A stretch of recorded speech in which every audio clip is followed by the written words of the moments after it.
ဖျားရှင်ကျေးဇူးတော်ကိုအထူးပဲချီးမွမ်းပါတယ်မထင်မှတ်ပဲဘောနော်ကျွန်တော်ကဒီနေ့ဆိုရင်တော့ဖူးကြီးရန်ကုန်မှာဒါပေမဲ့မနှက်ဖြန်တောင်တွင်းကြီးဓာရိုက်ဆိုတော့ပင်ပန်းတယ်နောက်ဒီမှာတရက်လောက်ခရီးတစ်ထောင်နားပြီးမှသွားမယ်နောက်တစ်ချက်ဆရာကလည်းပြောလိုက်တယ်ဗောလေဆရာဒီမှာဝင်မိတ်သားရဖွဲ့ချင်တယ်welcome ဒီမှာ home service ရှိတယ်ဗောဆိုတော့အသင်းတော်လို့နော်အထူးသဖြင့်ဆရာမဆလို့အသင်းတော်အားလုံးလည်းအထူးပဲကျေးဇူးတင်တယ်ယမီနေဟေထုယပါနေတရတို့ဒိုထုယဖူးနေတရတို့မလခိဘဲတို့လောလဲမေမျိုးဆိုကတူအားနေဘယောလောဝိသစီရတော့ကတူလဲဘယောလောဗောနော်ဆိုတော့ဒီနေ့တော့ကျွန်တော်အနေနဲ့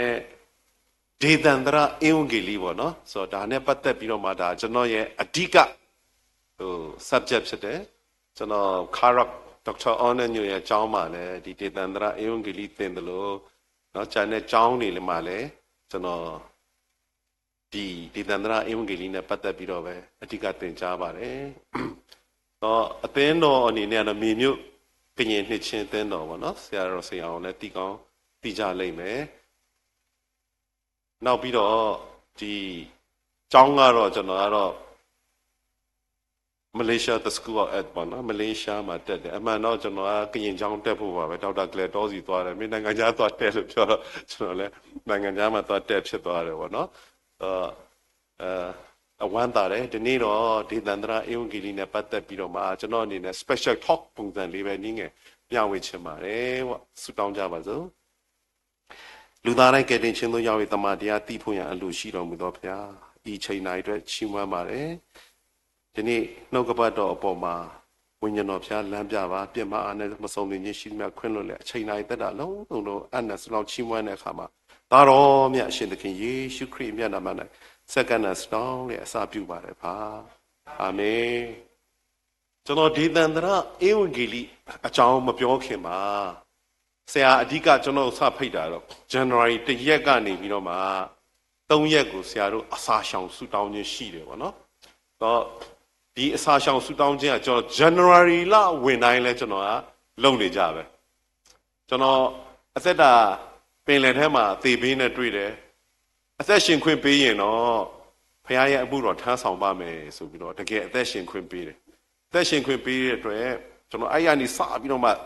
အချိန်ရသည်ဖြစ်စေမရသည်ဖြစ်စေတွေးသမျှလူတွေကိုသခင်ယေရှုအကြောင်းကျွန်တော်ကြားပြောတယ်မြေမြို့ကရင်သင်းတော်မှာလည်းကျွန်တော်လူငယ်ဥက္ကဋ္ဌလုပ်တယ်ပြီးတော့မှကိုယ်တိုင်ကစီးပွားရေးလုပ်တယ်စီးပွားရေးလည်းတခြားမဟုတ်ကိုယ်နဲ့ကိုယ်ပစ္စည်းဖြန့်ချီရေးပေါ့အဲ့တော့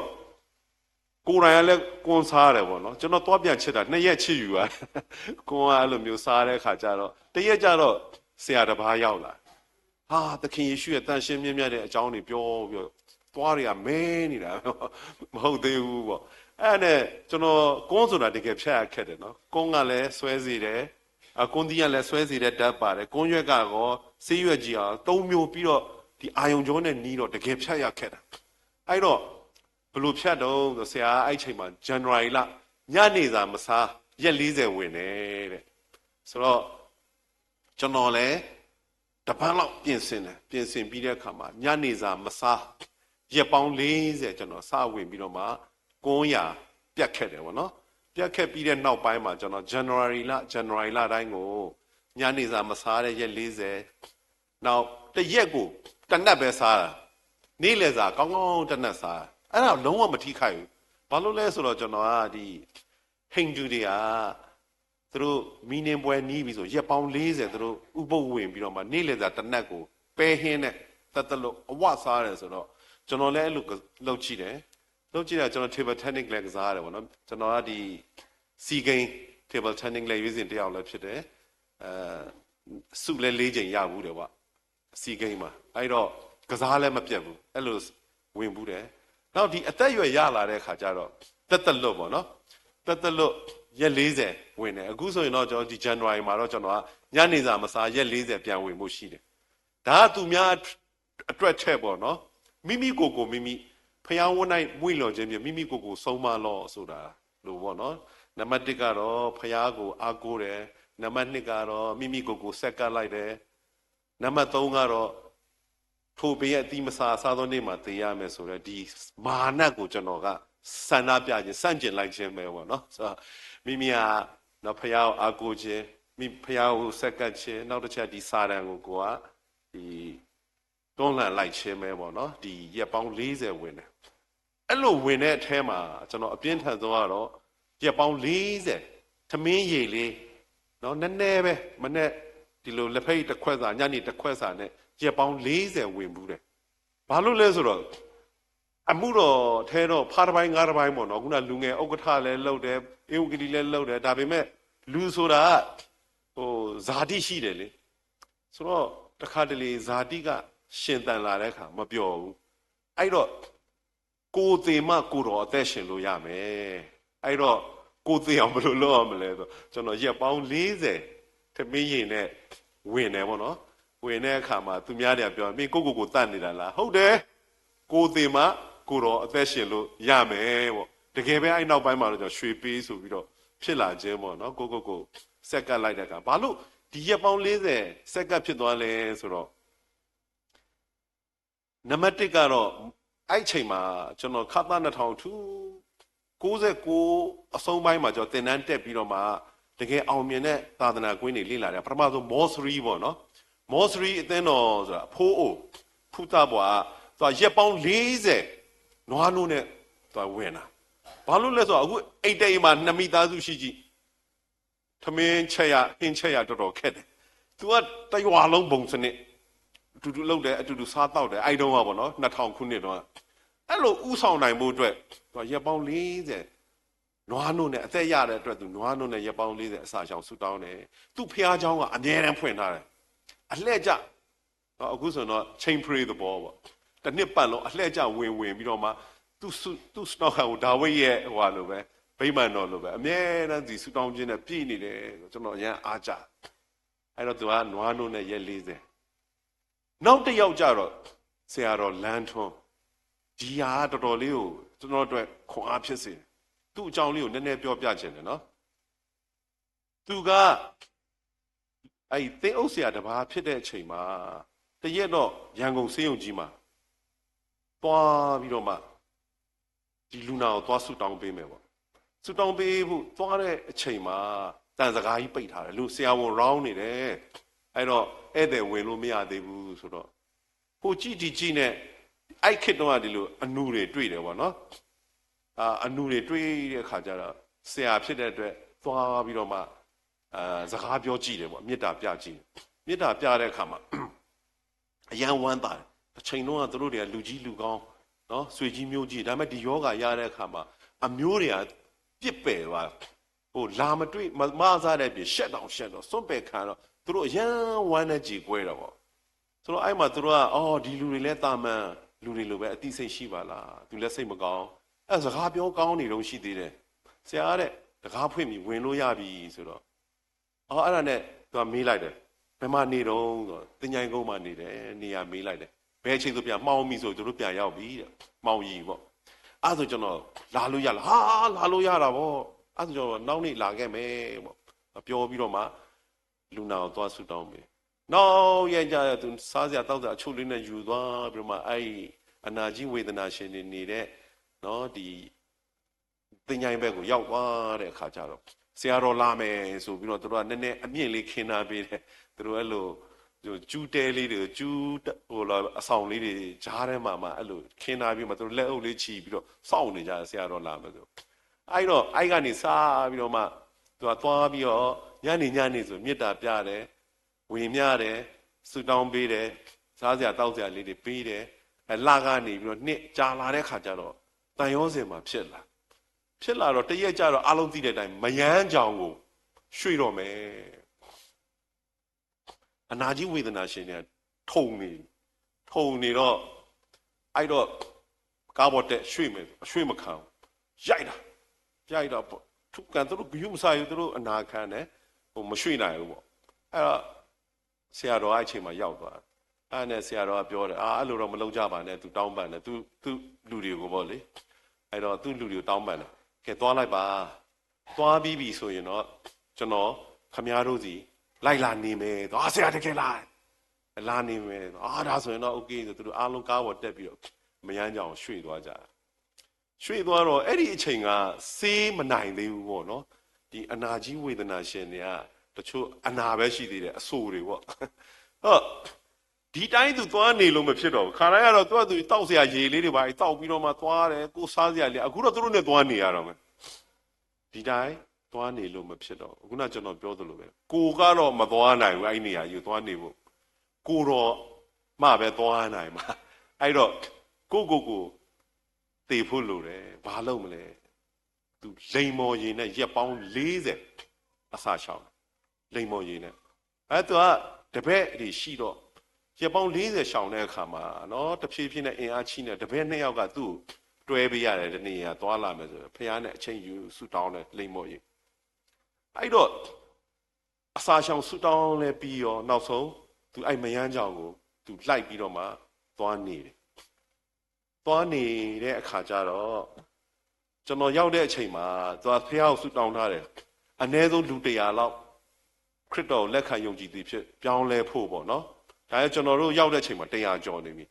နောက်ဆုံးသူ200လောက်ရောက်တဲ့အချိန်မှာတည်ဆုံးတယ်ပေါ့နော်ဆိုတော့အဲ့ရောက်ပြီဆိုရင်သူတို့နဲ့ယွန်ရှာလို့မရအောင်အတူတကွစားတော့ရတယ်နေထိုင်ရတယ်အဲ့တော့ကျွန်တော်ကိုယ်တိုင်သွားလေ့လာဘူးတယ်ကျွန်တော်တို့လူငယ်တစ်ဖွဲ့အေယုံဂီလီဖွဲ့အဲ့ကိုရောက်တဲ့အခါရွာထိတ်မှာဆရာရဲ့နေအိမ်လေးရှိတယ်အရင်ဆုံးဒီကိုဝင်ပြောတယ်ကျွန်တော်ခေတ်တုန်းကသူတို့တွေကဆေးမမိသေးဘူးအနာတွေရှိသေးတယ်ဆိုအခုကတော့သူတို့ကတော့ဆေးနိုင်သွားပြီယောဂမရှိတော့ဒါပေမဲ့လက်တွေကတော့တူနေတယ်အဲ့တော့ယွန်တက်တယ်ဆိုရင်ဒီမှာနေခဲ့မလိုက်နဲ့ဘာလို့ဆိုကိုကသွားအားပေးတာသွားပြီးယွန်တယ်ဆိုသူတို့အတွက်ပို့ပြီးတော့မှကိုကသွားအားပေးတာမဟုတ်တော့သူတို့တွေကိုသွားပြီးတော့မှစိတ်အားငယ်စေတာပေါ့နော်ဆိုတော့ကောင်းကောင်းသွန်သင်ထိုနည်း၎င်းမယ်ကျွန်တော်ပြောချင်တာဆရာအဲ့မှာသွားနေတဲ့အခါမှာအတူတူစားအတူတူသွားလာ6လလောက်နေတဲ့အခါကျတော့မုတ်ဆိုးမကြီးတယောက်စပြီးတော့မှခရစ်တော်ယုံကြည်သူဖြစ်ပြောင်းလဲလာတဲ့အခါကျတော့ဆရာ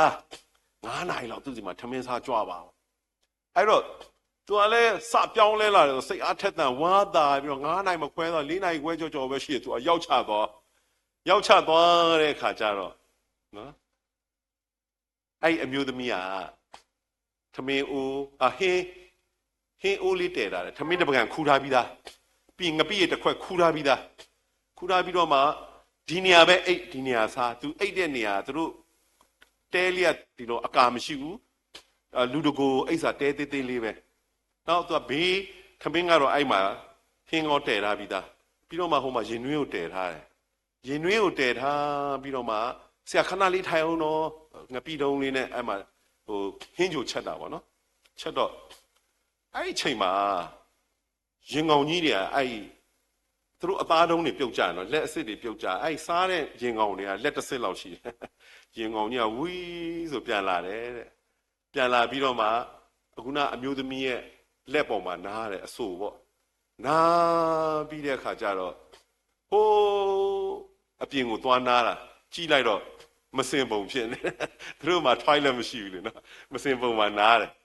နားပြီးတော့အဲ့နားနေပေါ့ဝင်းဆိုပြန်လာငပိခွက်ကိုနားတယ်ငပိကိုကောင်းကောင်းစားလိုက်ပြီးတော့သူနေပေါ့သူထမင်းပကံမှာတက်နားလိုက်သူမောင်းထုတ်လိုက်ပြီးဆိုရင်ကောင်ကသူ့ဘူးကြည့်တောင်ကြည့်လိုက်သေးတယ်ရင်ကောင်ကြီးကလူမကြောက်ဘူးလူသားစားတာဟုတ်ဆိုတော့အဲ့တော့သူကအဲ့မှာ15 မိနစ်လောက်ထိုင်ဆောင်နေရတော့အဲ့မှာရင်ကောင်ကလက်ပေါ်နားလိုက်မစင်ပုံနားလိုက်သူ့ထမင်းပကံနားလိုက်ပတ်ချလဲသူကမောင်းထုတ်လိုက်နောက်ဆုံးကျဆရာစောင့်နေရတာကြာပြီးတဲ့ရေနည်းနည်းလဲပွက်လာရောချင်မောင်ရွက်ကိုညှက်လိုက်တယ်လက်ချောင်းမှမရှိတာညှက်ပြီးတဲ့ခါကျတော့ချင်မောင်အရွက်တွေကိုကိုက်တယ်ကိုက်တော့ထွီးတော့ဒါမှကိုက်လို့မရတာအဲ့အိုးတဲ့ကိုနော်ချွေတာပေါ့နော်ပါဇက်နဲ့ပဲကိုက်တာထွီးကိုက်ထွီးထဲတာထွေးထဲတော့နောက်တော့ထွေးထဲတာထားအောင်ပေါ့နော်ကြက်ပါစေပေါ့အဲ့တော့နောက်ဆရာစောင့်နေရတာလဲကြာပြီးတော့အဲ့မကြက်တဲ့ကြက်ပဲအဲ့ဒါချလာကျွေးတော့ तू ကစားရတယ်တဲ့စားကျွန်တော်ခုနပြောတာစကားပလင်ခံတာယုံလို့မရဘူးအဲ့ तू ထမင်းနဲ့ငပိရည်နဲ့ဟင်းရည်လေးနဲ့စားတကယ်စားတော့နေတယ် तू မျိုးမကြဘူးအဲ့နဲ့ဆရာတော့စီပြန်စားနေကြဆိုတော့ဒီလိုဟင်းနေကြတော့နေတာပေါ့အေးဝနည်းနည်းပါတော့နေတာပေါ့ဆရာရေတောက်မလားအေးကောင်းတယ်အဲ့နဲ့သူတို့ တဲလေးရဲ့တောက်မှာစင်အိုးလေးရှိတယ်စင်အိုးအဖုံးကမှောက်အဖုံးနဲ့ခွက်နဲ့မှောက်ထားဟိုညှက်ပြီးတော့လက်နဲ့ညှက်ပြီးဖယ်လိုက်တယ်ခွက်ကမှောက်ထားတာခွက်ကိုညှက်ပြီးတော့မြှောက်လိုက်တယ်ပြန်ညှက်လိုက်တယ်အတဲ့ပဲပြီးလက်ကောခွက်ကောရည်ထဲထည့်ပလိုက်တော့ဘရုံးပြီးတစ်စက်နဲ့ရည်ရောလက်ကောဆရာတောက်ဆိုလာပေးတယ်ပြီးတော့သူကရည်ကိုတောက်ရတာပေါ့နော်တောက်ရတဲ့အခါကျတော့ခုနပြောသလိုပဲပေါ့နော်သူအဲ့ကြားထဲမှာစက်ကတ်ရတယ်စက်ကတော့ကျွန်တော်တို့ရောက်ဝတ်ပြူတဲ့အချိန်ကျတော့ဒီရုပ်တိုက်ပြီးတယောက်လာတော့ဘန်နာလိမ့်နဲ့ခြေလေးလက်တွေတော်တော်တူသွားပြီဒါအသစ္စာရှိသူပတ်စံထုတ်ပြီးလုံးဝလေဘင်းအလူမတက်ချီတာဒီလူလောက်တာတဲ့ကျွန်တော်နှစ်ချင်းနှစ်ခါခံရတယ်တဲ့ဘာလို့တော့ဆိုသူယေရှုနာမနဲ့နှစ်ချင်းပေးပါ၏ဆိုတော့နေ့လဲနှစ်လိုက်ရောအိုးလေဘင်းကိုတက်ဖက်ထားတယ်နောက်နေ့လဲနေ့ရောသူဂုတ်ပေါ်တက်ခွာတာသူကရေကြောက်တာနောက်ဆုံးသူရောသူပါထပ်ပြီးနှစ်ချင်းခံလိုက်ရတယ်ရေထဲငိုရတာပေါ့နော်သူပါရေထဲငိုပြီးဒီလူလောက်တာကျွန်တော်နှစ်ချင်းနှစ်ခါခံရတယ်အဲ့နဲ့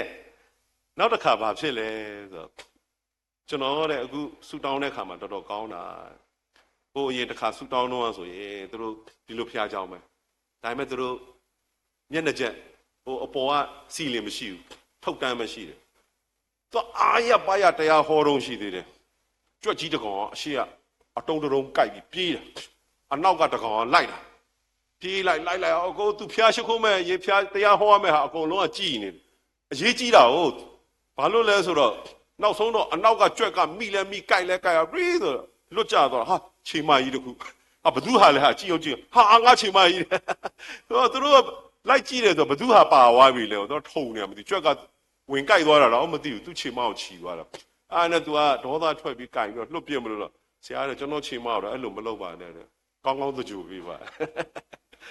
အဲ့ဒါနဲ့ခြေမလေးကိုကောင်းကောင်းလေးဘေးနားမှာဒီလိုပေါ့နော်သူပဲလေးပေါ်မှာတေချာလေးတင်နာပေးပြီးတော့မှကောင်းကောင်းဖျားရှိခိုးပြီးလဲပြီးတော့ဖျားเจ้าရဲ့ဘေးမှာမြေချင်းလေးတူးပြီးတော့မှအဲ့အနာကြီးဝေဒနာရှင်နေပဲကဲသူတို့တချင်းဆိုတတ်တာလဲနှစ်ပုတ်ပဲရှိတယ်ကဲဒါလေးကိုတကြိုမယ်ပေါ့နော်ကဲတချင်းတစ်ပိုက်ဆိုရအောင်ဆိုတော့မိုးရာသီကြီးမှာလောကဝမ်းမြောက်ဖရာကြွားလာအဲ့တော့မြေကြီးမှလာရင်မြေကြီးတို့၎င်းဆိုပြီးတော့အချိန်မှမြုပ်ကောင်းမြုပ်လည်းမြုပ်ကဲစောစီစီပဲကဲပိတ်စုတောင်းပြီးကောင်းကြီးပေးအောင်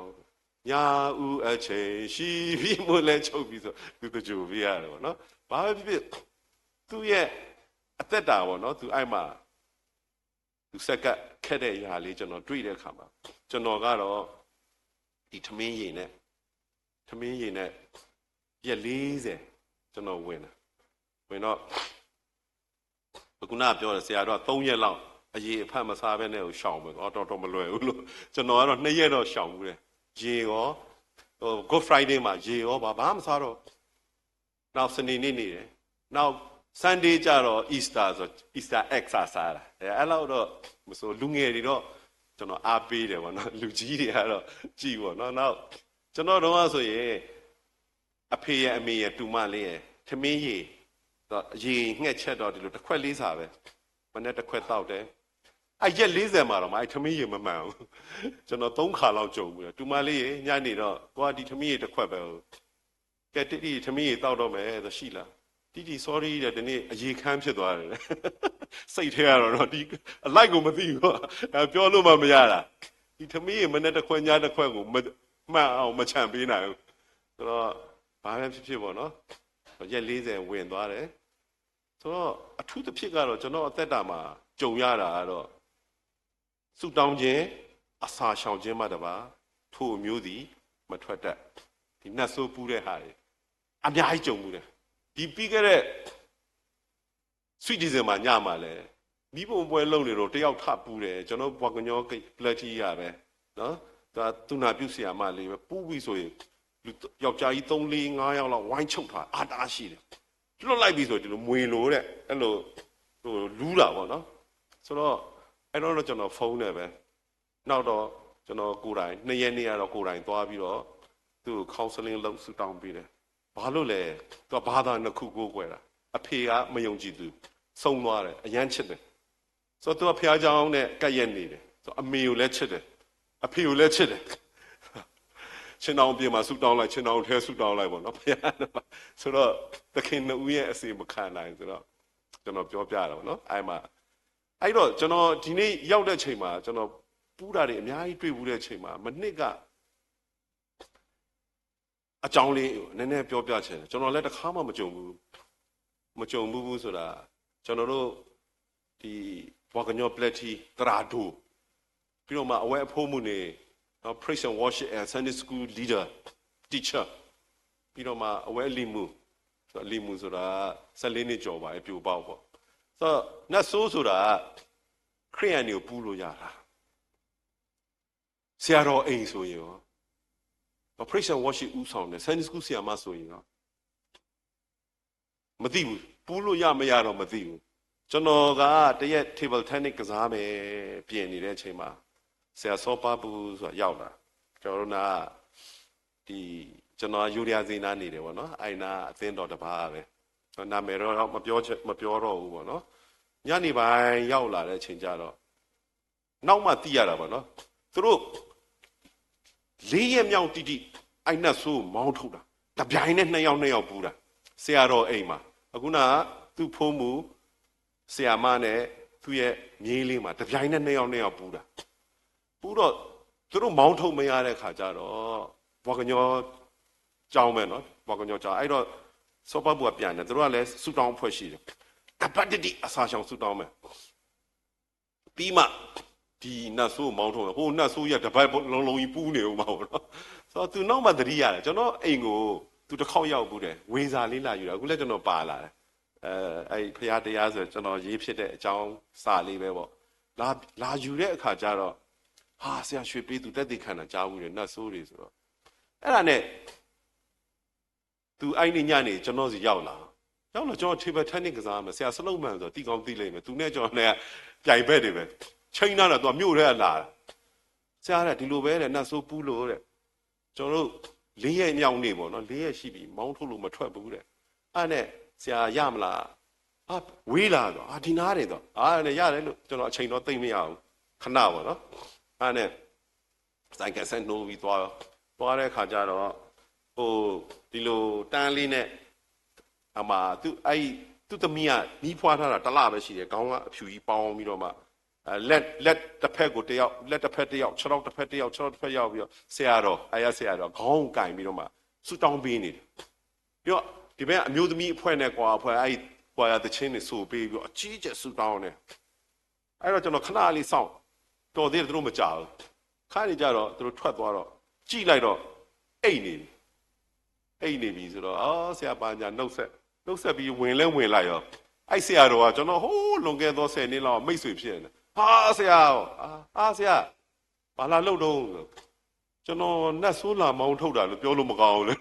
အဲ့တော့မှစာအုပ်လေးပါစာအုပ်လာပေးတာခုနကအမျိုးသမီးလေးကသူ့သမီးကဒီနားထိုင်တယ်သူကဟိုဘက်ထိတ်မှထိုင်တယ်စာအုပ်လည်းလှမ်းပေးရော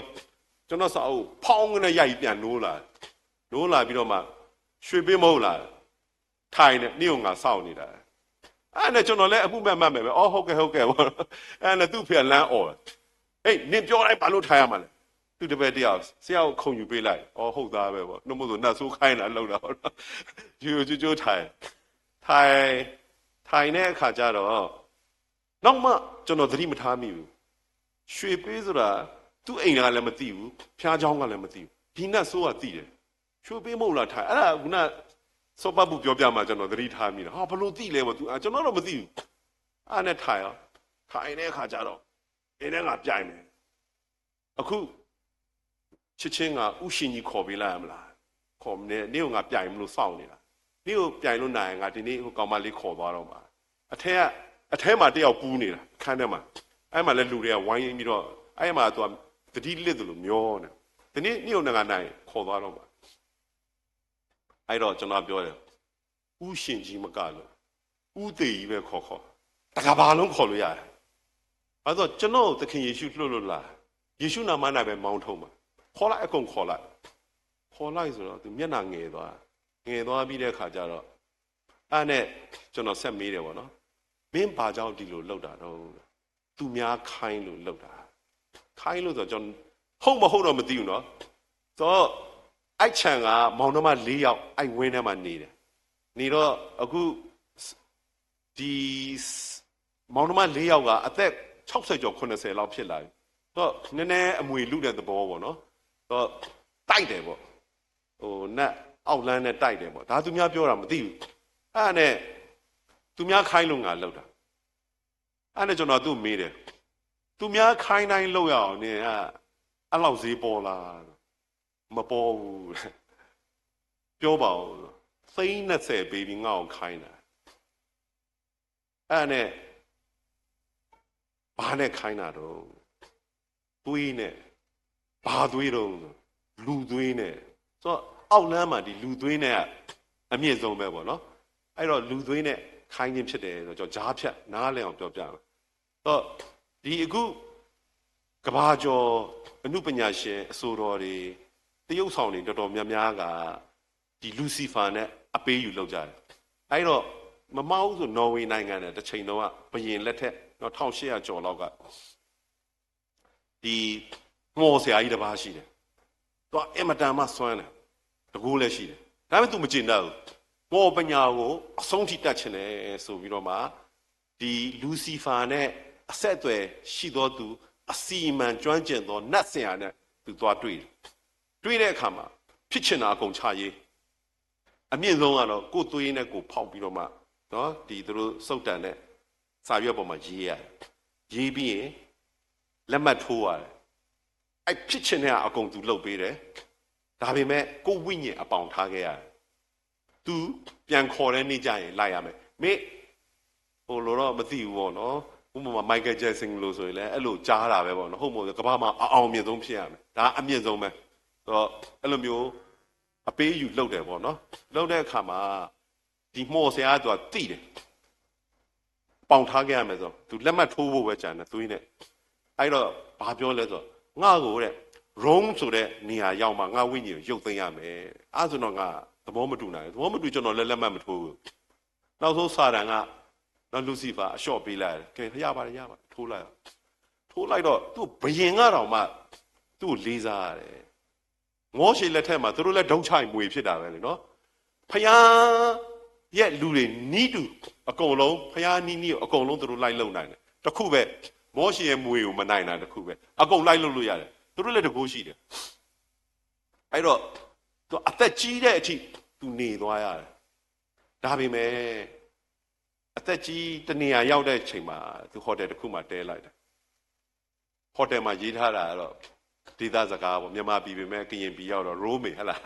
ရေးထားရိုးမေဆိုသူခတ်တီတဲလိုက်တယ်မနေ့ကျတော့သေးရောအဲ့ဟိုတယ်နာမည်က Rome တိုင်းရင်းသားလို့ရေးသားထားတာပေါ့နော်ဆိုတော့ဒီနေ့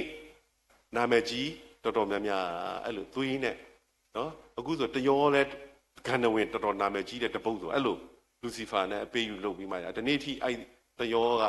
ထိတ်ပဲလို့ကျွန်တော်ကြားရတယ် music ပေါ့နော်ဆိုတော့အဲ့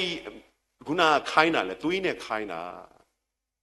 အဲ့နဲ့ပဲကျွန်တော်မေးတယ်မင်းဘာနဲ့လာတော့ဆိုတော့သူကတရေ18កောင်နဲ့အခုတစ်ပင်နေမှာဟိုသူတို့နတ်ပွဲလေးတွေချိတ်ပြီးတော့လေချိတ်ပြီးတော့မှအဲ့ဒါသူတို့မွေးထားတာမွေးထားပြီးတော့မှတရေ18កောင်နဲ့လာတယ်ဒါနဲ့ကျွန်တော်ပြောတယ်မင်းယေရှုနာမ၌အခုထွက်ရမယ်အဲ့ဒါကျွန်တော်ပြောမထွက်ဘူးဆိုမင်းယေရှုနဲ့ရှင်းရမယ်အဲ့နဲ့ယေရှုနာမ၌ထွက်ပြီးတော့မှငါတိတ်အကြာကြီးအချိန်မပြောဘူးထွက်ဆိုတဲ့အခါမှာအဲ့နဲ့ဟေးနင်တို့တွေငါနဲ့မလိုက်နာနဲ့ကြတော့တဲ့ငါနင်တို့မကျွေးနိုင်ဘူးတဲ့ကျွန်တော်တိထားတာသူတို့မွေးထားတဲ့တရေတစီတွေကသူတို့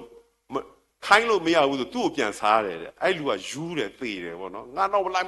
လာကြနဲ့ငါမကျွေးနိုင်ဘူးဆိုပြီးတော့မှနောက်ပြီးကျွန်တော်ဆူတောင်းပြီးတော့အဲ့မှာသူလည်းငြိမ်သွားတယ်ပေါ့လေကျွန်တော်ပြန်ထွက်သွားပြီးတော့တရက်မပြီးဘူးဗျာအဲ့နေပြီးသွားတယ်ပေါ့နောက်ရက်ကျတော့ထပ်ပူးရအောင်ပူးတဲ့ခါကျဆရာရွှေပေးလာပါဦးဆိုကျွန်တော်ထပ်တက်သွားပထမနေ့ကတော့အပြင်မှာကတော့နတ်ကတော့အထဲမှာတရေဒုတိယနေ့ကအပြင်မှာအဘတဲ့သူ့ကိုသူအဲ့တော့ဆရာတော့နော်ဆရာသူကခုံပေါ်မှာသူ့သမီးကတင်မလီခွေထားသူ့အဖေကိုတအားကြောက်တာတာမန်ဆိုအဲ့ချိန်ကျတော့တင်မလီခွေထားရောသူ့အဖေကိုလက်ညှိုးထိုးပြီးတော့ကျွန်တော်ရောက်တဲ့ချိန်နော်ဟဲ့အောင်ရောက်ဖားသူ့အဖေကိုခေါ်တာခ သူကိုသူအဘမင်းကငါအားနာတယ်တဲ့သူများခိုင်းတော့ငါလောက်ရတယ်ပတ်စံလက်ယူဒါပြောမင်းတို့ဒီလိုဆရာတွေခေါ်လာဆိုငါအဆက်ကွဲတယ်ဒဏ်ရာရတယ်သူပြောတဲ့ဟာပဲကျွန်တော်နားမလဲဘူးအဲ့တော့ဒုတိယနေ့ကျတော့အဲ့နဲ့ဘာနဲ့လာတော့ဆိုဆုံးနာမယ်တွေသူရွတ်ပြတယ်ဆုံးနာမယ်တွေရွတ်တဲ့ထဲမှာအထူးသဖြင့်အခန်းထဲမှာကတော့ခွေးနတ်တယ်အဲ့ခွေးနတ်ပူတာကျွန်တော်ချက်ချင်းမသိဘူးနော်နောက်မှသိတာအဲ့မိသားစုကိုယ်တိုင်ပြောပြတာသူကခြေတွေလက်တွေချုပ်ထားတဲ့အခါမှာအဲ့ကောင်မလေးက14နှစ်ကျော်လိုက်ကြိုက်တာကြိုက်တော့ကြီးစွန်းကိုပါဇက်တဲ့ထည့်ထားတာပါဇက်တဲ့ထည့်တော့အဲ့ဇွန်းမှာကောက်ကွေးတယ်လူပါမဖြစ်ဘူးအဲ့ကြီးစွန်းကြီးကကွေးသွားတယ်အဲ့ဒုတိယနေ့ကခွေးနတ်အဲ့တော့မင်းခေါ်တော့ထွက်သွားတော့ဆိုခုနနာမည်ပေါ့နော်မဖြူထဲကခွေးနတ်ထွက်လိုက်သူ့လွတ်လိုက်တော့ငါနေ့ကိုအမိတ်ပေးနေထွက်ဆိုထွက်သူကအပြင်ကနေအမိတ်ပေးတာပြီးတဲ့အခါကျတော့မဖြူရေမင်းခန္ဓာကိုယ်ရမင်းပိုင်ပြီးမင်းပြန်နေတော့သူကအပြင်ကနေအမိတ်ပေးနေပြီးလဲပြီးရောကဲမင်းတို့ထွက်သွားတော့အဲ့နာမည်တွေနဲ့အကုန်လုံးမင်းထွက်သွားတော့ဒုတိယနေ့ပြီးရောတတိယနေ့ကျွန်တော်ကရန်ကုန်အင်းစိန်ကနေအနောက်ပိုင်းကိုကားမောင်းသွားတယ်ခုနဆရာပတ်ပူကိုယ်တိုင်သူကလည်းလိုက်ချင်တယ်အစာရှောင်ဆိုတော့12နာရီထိသူတောင်းလဲပြီးပြန်လဲလာရောမောတယ်ပေါ့နော်ကားမောင်းရတယ်တနာရီလောက်မောင်းရတယ်ဟိုမှာလဲဥဆောင်ပြန်လာတော့မောနေပြီမောတယ်ကျဆရာပူးပြန်ပြီဟာမဟုတ်တော့ဘူးပေါ့အုံနောက်လားပေါ့အဲ့နဲ့မောပြီဗျာကျွန်တော်တို့အဲ့တနာရီကျော်ရောက်တယ်ဒီနေ့တော့ဆရာပတ်ပူရေသွားလိုက်ပါပေါ့သွားလာရဲဆိုသူ့ရဲ့ဆူတောင်းအဖွဲ့တွေနဲ့သွားတာသွား2နာရီကျော်3နာရီလောက်နေမောင်းတာပေါ့နော်အမျိုးမျိုးသူနဲ့စကားပြောလိုက်ဆူတောင်းလိုက်မောင်းလိုက်တချင်းဆိုလိုက်အဲ့မှာတတိယနေ့ကျတော့သူကအောက်လန်းခိုင်းကျုပ်တယ်အတွင်းကကျတော့ဥရှင်ကြီးတယ်အဲ့တော့ဆရာရွှေပေးကိုပဲခေါ်ပြီးဆရာလို့မပြောသူကပြောတယ်ရွှေပေးဖျားနဲ့ငါဖျားအတူတူပဲပြီးတော့သူကအိန္ဒိယလို့ပြောတာလေအိန္ဒိယလို့စကားတွေပြောတော့သူကလည်းတတ်သမျှမှတ်သမျှတော့မင်းဂျောင်းတလုံးတော့တတ်တယ်ဂျောင်းမင်းဒီထဲကမနေနဲ့တော့အဲ့နဲ့ဆရာပတ်ဖို့ဘာပြန်ပြောလဲဆိုဆရာရွှေပေးကိုခေါ်ပေးပါလို့ပြောနေတာမခေါ်နိုင်ဘူးပြောတော့နင်းရတဲ့ရုပ်ကဆိုးသေးတယ်စကားကများသေးတယ်ကျွန်တော်တော့နည်းနည်းအားငယ်ပါတယ်ဆရာပတ်ဖို့ကပြောတော့နော်အဲ့နဲ့ကျွန်တော်9နိုင်ကျော်ကြာဖုန်းဆက်ရောဆရာကကျွန်တော်ပြန်ရောက်ပြီတဲ့ထွက်သွားပြီလားဆိုမဟုတ်ဘူးတဲ့အိတ်သွားပြီတဲ့ဒါဆိုငါစီဖုန်းလာအောင်ပါပဲထင်းတယ်လို့ပဲ6နိုင်လောက်ကြာတော့ဖုန်းလာတဲ့အခါကျတော့ဆရာတဲ့မထွက်သေးဘူးတဲ့အခု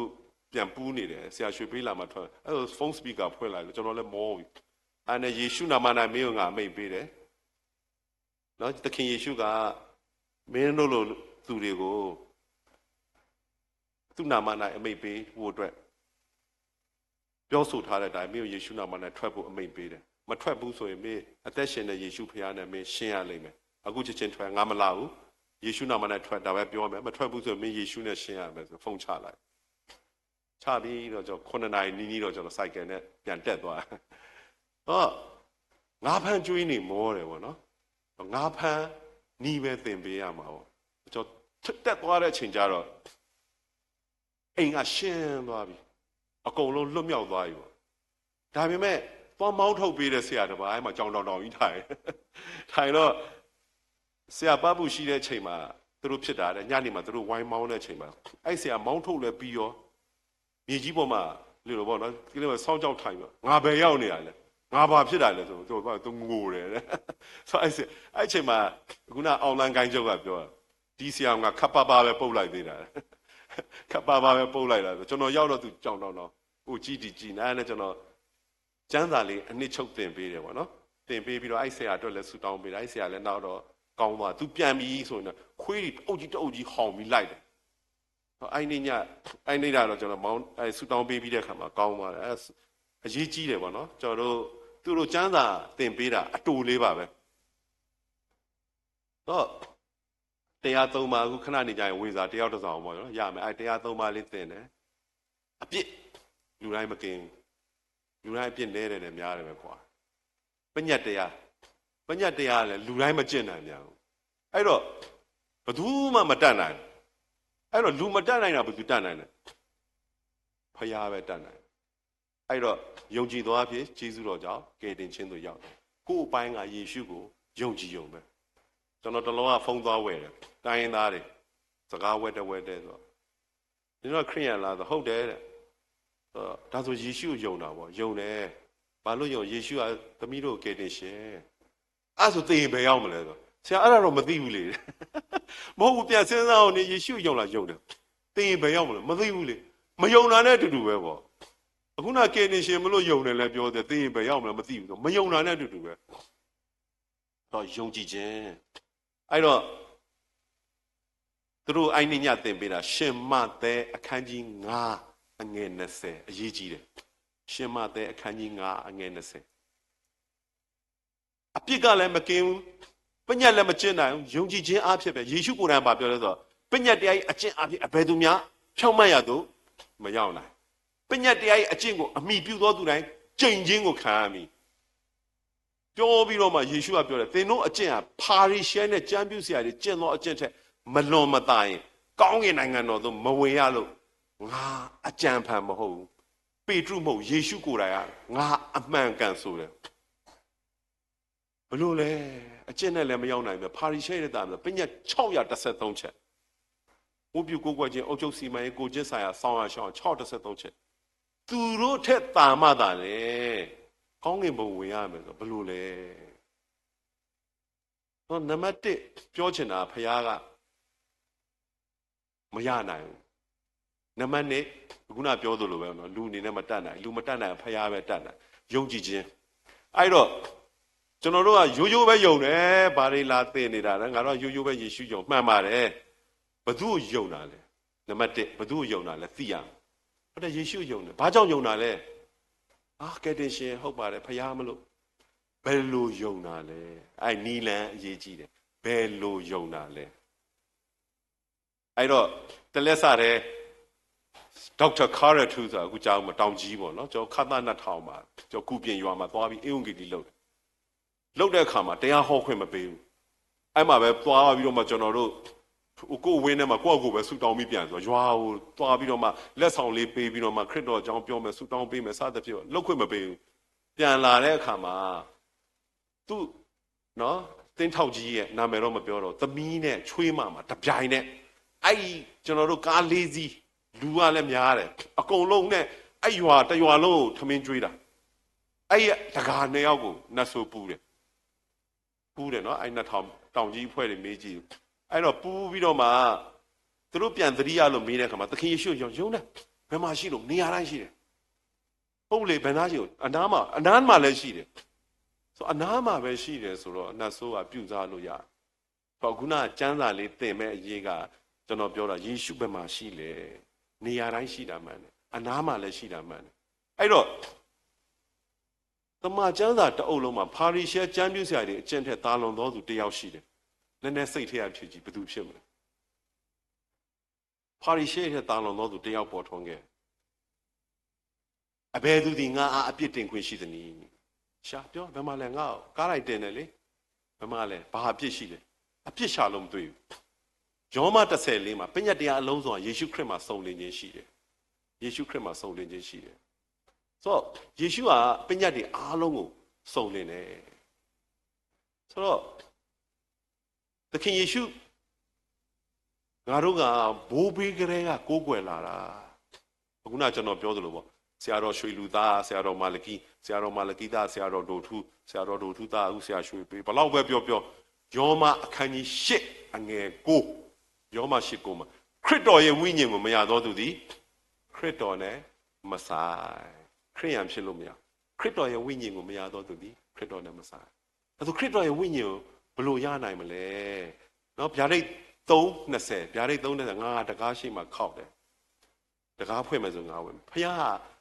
လူတိုင်းကိုလွတ်လပ်စွာရွေးချယ်ခွင့်ပေးထားတယ်အတင်းမဝင်ဘူးအဲ့တော့သခင်ယေရှုကိုကျွန်တော်တို့ဘလို့ရနိုင်မလဲ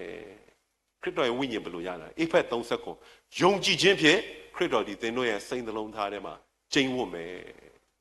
ဒါမှန်သောယုံကြည်ခြင်းအခုနေရာတိုင်းရှိတယ်ငါတို့နားလည်းရှိတယ်ဟုတ်ဘူးခရစ်တော်ကကျွန်တော်တို့ထဲမှာရှိရမှာအဲ့တော့1ကော36သင်တို့ကဖခင်ရဲ့ဗိမာန်ဖြစ်သည်လို့၎င်းဖခင်ရဲ့ဝိညာဉ်ဒီသင်တို့အထဲ၌ကျိန်းဝတ်တော်မူသည်လို့၎င်းမသိကြသလောနောက်တစ်ချက်2ကော73ကမှာခရစ်တော်ကြီးသင်တို့အထဲ၌ တီတော်မူဆိုကျမ်းစာတွေအများကြီးခရစ်တော်ကသင်တို့ထဲမှာတည်တယ်အခုနဖာရိရှဲကျမ်းပြဆရာတွေကျင့်တဲ့ဘလို့တာလွန်နိုင်မလဲအခုနမနေ့ကနေပဲကျွန်တော်ဆရာတွေကိုကျမ်းစာသင်တာဖာရိရှဲကျမ်းပြဆရာတွေအကျင့်တဲ့တာလွန်သောသူရှိရင်လက်ညှိုးထောင်ပြီးဘာလို့တာလဲပြောဆိုတယောက်မှမထောင်နှဆိုးသွားမမောင်းနဲ့ပြန်ပူးလိုက်မယ်အဲ့တော့ကျမ်းစာထဲမှာအဖြစ်ရှိပါတယ်ဖာရိရှဲတွေဘလို့တာမလဲတာတဲ့လူလက်ညှိုးထောင်ရှင်းပြအခုနခရစ်တော်ဝိညာဉ်မရတော့သူခရစ်တော်မဆာယုံကြည်ခြင်းခရစ်တော်သင်တို့ထဲ၌ကျင်းဖို့အဲ့တော့ခရစ်တော်ခေါ်ဖိတ်ကျွန်တော်စိတ်နှလုံးသားမှာကျင်းဖို့ပါရှင်ဘုရင်တွေနဲ့အုပ်ဆိုးပါခေါ်ဖိတ်ပြီးပြီဆိုရင်ဂလာတိ2:20အဖြေပဲငါဒီခရစ်တော်နဲ့တူလက်ဝါးကတိုင်းမှာအသေးခံပြီသို့တော်လည်းအသက်ရှင်သေးထို့သောဆိုသောငါသည်ကိုယ်တိုင်မရှင်ယေရှုခရစ်သည်ခရစ်တော်သည်ငါ၌ရှင်တော်မူ၏ငါသည်ကိုယ်တိုင်မရှင်ခရစ်တော်သည်ငါ၌ရှင်တော်မူ၏ကျွန်တော်အခုကြွေးကြော်တယ်အခုခရစ်တော်ငါ၌ရှင်တယ်ဘယ်နဲ့ဆိုပူလို့ရမလဲဘယ်နဲ့ဆိုမှပူလို့မရဘူးကျွန်တော်မေးမယ်ပါရီချန်ပီယံဆရာကြီးထက်တာလားချန်ပီယံဆရာကြီးထက်တာတယ်ကိုအားဖြင့်မဟုတ်ဘူးခုနကျွန်တော်ပြောတယ်ကိုတော့အားဖြင့်တာတယ်ကိုတော့အားဖြင့်ဒါကြောင့်မလို့ကျွန်တော်သွားတယ်နှဆိုးမောင်းထုတ်ပဲဘလောက်ပဲတောင်းချမ်းနေပါစေဟိုတနေ့ကတော့ဆရာမြင့်လွင်သိကြမှာပါเนาะဒီတရက်တော်ဆရာတဲ့နှဆိုးပူးနေတယ်ညကြီးက7 နာရီလောက်ထိုးနေပြီဆရာလာပါဦးတဲ့ဟုတ်ကဲ့ဒါမှမဟုတ်တတိထားကိုပြောရနော်အဲ့တော့ तू ကတောက်တက်စားတက်လာဟုတ်တယ်တဲ့သူဆေးပါချတာအဲ့ဒါဆိုရွှေပေးမလားအစဲပါခံရမယ်ဆေးကြောင်တာလေဆိုတော့နော်ဒါဆရာဝန်မဲခေါ်ပါနော်နှစ်ဆိုးထွက်နီးရလဲအမျိုးမျိုးပဲအခုဆရာတော်မာလကီသားဆရာတော်ဒိုထူးကရင်နှစ်ချင်းအသင်းတော်ရဲ့သိအုပ်ဆရာအဲ့တော့ဒီတရုတ်အိမ်တဲ့အိမ်ပြင်ဦးလွင်မှာအဲ့မှာသူ့အမေသူ့အမျိုးသမီးကခရိယန်ဖြစ်တဲ့သူခရိယန်တော့ဖြစ်တယ်ဖြစ်ပြီးတော့မှသူ့ဧကန်းမှာခန်းလုံးပြည့်တရုတ်နဲ့အကုန်လုံးကိုသူကိုးကွယ်ပြောသူတို့အဲ့အိမ်မှာပဲနေတယ်အဲ့တော့အဖွားဓာတ်တွေဖယ်ဆိုတော့ဖယ်လို့မရဘူးတဲ့ငါကသူနဲ့ဟိုအပေးယူလုပ်ထားတယ်နတ်ဆရာကြီးကျွန်တော်ကြားဘူးတယ်ခရစ်တော်သိတယ်ဒါပေမဲ့လက်ခံရင်သူအသက်ထွက်မှာပဲအသက်ပေးပြီးမှအသေးထွက်ပဲရမယ်အဲ့အဖွားကလည်းသူကဒီနတ်စင်တွေဖယ်လို့မရဘူးတဲ့အဲ့တော့ဘာဖြစ်လဲဆိုတော့တရက်နတ်ဆိုးပူးတယ်အပေးယူလုပ်တယ်အပေးယူမတဲ့ဘူးဆိုသူ့အကို2 ယောက်သေသွားပြီတဲ့ဒီနတ်နဲ့အပေးယူအခုသူ့သားဖြစ်ပြီဖြစ်တဲ့အခါမှာမင်းတို့မင်းအမျိုးသမီးရဲ့ဆရာပေါ့နော်မင်းတို့ခရိယန်ဆရာတွေခေါ်မတတ်နိုင်တော့ဘူးဆိုတော့ကရင်သင်းတော်ဆရာတော်တို့ထူကရာနီသင်းတော်ဆရာတော်လင်းဆောင်ပြီးမှတရုတ်မက်သတစ်ကဆရာတခြားအကြီးအကျယ်စသဖြင့်၅ပါးလောက်ရှိတယ်သူသွားမောင်းထုတ်တာမရဘူးမရတော့ကျွန်တော်မန္တလေးမှာနေတာဖုန်းလာအပါကျွန်တော်စီဖုန်းဆက်ခဲတယ်အေးဖိုးခွားတယ်ဒီလိုပဲကွာတဲ့ဘာလို့မောင်းထုတ်လို့မထွက်ဘူးဟုတ်လားဘာလို့ဖုန်းစပီကာဖွင့်တော့နာမည်ပြောဆိုနာမည်ပြောသူမိမနာမည်ပြောအဲ့ချက်မှာသွားဘယ်လိုလဲဆိုတော့ဒီအတွင်းကန်တစ်ထည်ပဲကြံပြီးတော့မှတကိုယ်လုံးကလည်းဆေးတွေထိုးထားတယ်ပေါ့နော်သူကိုသူထုရိုက်ပြီးတော့နောက်ပြန်လန်ပစ်ချပြီးလူတွေကိုစားတော့မဲ့အတိုင်းပဲဒါပေမဲ့ဆရာတော်တွေကိုတော့ကြည်တယ်ကြောက်စရာကြီးပေါ့နော်ဒါပေမဲ့ဆရာတော်တွေတော့သူမထိခိုက်သူအဲ့လိုသူ့ကိုသူနောက်ပြန်လန်ချတယ်သူ့ကိုသူထုရိုက်တယ်ဟိုနိုင်ရန်ခေါင်းနဲ့ဆောက်စသဖြင့်ပူးနေတာပေါ့အဲ့တော့အဖေကဘာလုပ်ရလဲဆိုပြစ်ချပြီးသူ့ခေါင်းလိုက်ခံထားပေးရတယ်ခေါင်းကတမန်တလင်းနဲ့စောက်မှာဆိုတော့အဲ့နဲ့ပြောစပီကာဖွင့်လိုက်အဲ့နဲ့နာမည်တွေပြောပြီးမှသခင်ယေရှုနာမ၌ထွက်ကျွန်တော်မောင်းထုတ်တယ်မောင်းထုတ်ပြီးလဲပြီးရောโอเคပြီးပြီဆိုတော့ဖို့ခါတဲ့မင်းအခုနာကတဲ့သူ့ယောက်ျားပဲပူတာလေမင်းစုတောင်းလိုက်မှသူ့မိန်းမပါပူရောပူတော့အဲ့နဲ့မရဘူးတဲ့မဟုတ်ဘူးလွတ်ထားလိုက်ယေရှုနာမ၌ဆိုထွက်ပြီအဲ့နဲ့ဘာလို့ရမလဲဆိုမရဘူးဆိုပထနာတော်အားလုံးအတူတကွပထနာတော်ဆူတောင်းပါတောင်းတယ်ပြန်ဆက်တယ်မထွက်သေးဘူးမဟုတ်ဘူးအပါလွတ်ထားလိုက်တော့သူတို့သဘောပေါက်သွားဟိုမွေးလို့လေမြေကြီးကြမ်းကင်းပေါ်မှာအဲ့လိုတွန့်လိန်လက်နှစ်ဖက်တီလိုလှုပ်ပြီးတော့မှကြမ်းကင်းပေါ်မှာအဲ့လိုတွားတာလင်ရောမရအဲ့တော့သူတို့ကအဲ့လိုတွားပြီးဆိုရင်ပြန်ဆွဲတယ်ဆွဲပြီးတကားကိုပိတ်တယ်နောက်မှသဘောပေါက်သွားတကားဖွင့်ပေးလိုက်တယ်အဲ့လိုပဲလင်ရောမရကျွန်တော်ပြောတယ်လေမောင်းထုတ်ပြီးဆိုဒီကထွက်ဟိုဘက်ဝင်တယ်ဒီခြံဝင်းနဲ့လည်းမနေနဲ့ဘသူစီမှမနေနဲ့ဒီခြံဝင်းနဲ့နေအပြီးထွက်သွားဆိုမောင်းထုတ်တော့ အဲ့လိုတွန့်လိန်နဲ့လေကားအတိုင်းဆင်းတယ်တော်သေးတယ်ဗောခြံစည်းရိုးကဒီဖះเจ้าလောက်မဝေးလို့တိတ်မလန်းအဲ့ခြံစည်းရိုးတကားပေါက်ထိအဲ့တိုင်းပဲထွက်သွားတယ်မြေကြီးပေါ်ကနေထွက်ခြံစည်းရိုးကလည်းရအောင်တက်ထိုင်အောင်ထိုင်တဲ့အခါအကောင်းပဲပြီးလည်းပြဟိုကြည့်ဒီကြည့်ဟာဆရာတော်တွေရောက်နေတယ်တာမန်ကောင်းမယ်နော်အရန်ကိုသူကလည်းယိုကျိုးတယ်ဆရာကြီးဟာဆရာတော်တွေရောက်နေတယ်ဟာမိမရင်ကဟိုပစိုးလေးယူလာပေးအာအင်းကြီးပါပြီးသူကောင်းဝူးကနေမောင်းထုတ်ပြီးအဖေတို့လိုက်ပို့မလို့တဲ့ဟိုဆရာဘယ်သူမှသူ့နောက်မလိုက်ရဘူးဆရာကျွန်တော်ဆရာဆိုင်ကယ်နောက်လိုက်ခဲ့မယ်နော်သူ့ဆိုင်ကယ်နောက်မလိုက်ရဘူးတဲ့ဆိုတော့နှက်ဆိုးထွက်နီးရလဲမျိုးစုံရှိတယ်အခုနလို့စေးကြောင်လာဆိုတော့သွားမလုံးနဲ့အစဲခံတချို့ကြထွက်ဆိုထွက်သွားတချို့ကြတော့ငါမထွက်သေးဘူးအရှုံးပေးပြီလားအဲ့လိုပြောပြီးဆိုတော့ယေရှုလွတ်လာတယ်ယေရှုနာမ၌မင်းကိုမောင်းထုတ်တယ်ပြီးယေရှုလက်ထဲအပ်တယ်ထားခဲ့လိုက်တချို့ကြတော့ဒီလိုမိဘုံပွဲတွေမှာနှောက်ရှက်တယ်ဖျားရှိခိုးဆူတောင်းအဲ့လိုဆူတောင်းမောင်းထုတ်ပေးပြီးဆို2ယောက်လောက်ထိန်ပြီးပြစ်ထားလိုက်သူကလူတွေကိုနှောက်ရှက်ပြီးတော့မှဂယုစိုက်ခံကြတာအဲ့ဒါဆိုရင်ထားလိုက်သူထွက်သွားတချို့ကမသိဘူးတညလုံးတော့3ရက်လည်းထွက်မှာမဟုတ်ဘူးဂယုစိုက်နေကျွန်တော်ကတော့သွားတယ်ကိုတော့လွတ်သွားတယ်ပြီးမောင်းထုတ်လိုက်တယ်ပြီးပြန်လာတယ်ဗောနော်ဆိုတော့ဒီနေ့ဒီအကြောင်းအရာလေးနော်အစာရှောင်ခြင်းနဲ့ဆက်တဲ့အရာကျွန်တော်အဲ့ထမင်းရီရပောင်40ရှောင်ပြီးတဲ့အခါမှာကျွန်တော်တပတ်လောက်နေတော့နော်ရှောင်ပြီးတဲ့အခါမှာစံပြုတ်တော်စားလို့မရအောင်နော်အဲ့နောက်ပိုင်းဆိုဖြည်းဖြည်းပြန်ကျင်စား3-4ရက်လောက်မှထမင်းပြော့လေးစားလို့ရပြီးလည်းပြီးတပတ်ရောက်တော့ရန်ကုန်ကိုကျွန်တော်လာအောင်ဒေါက်တာရဟတ်ရဲ့နှစ်ပြည့်သူတို့ရဲ့မင်္ဂလာနဲ့သူသမီးလေးတစ်နှစ်ပြည့်ဆိုချီးမွမ်းပွဲဟိုးသူတို့ဥဒ္ဓဘဲကိုကျွန်တော်သွား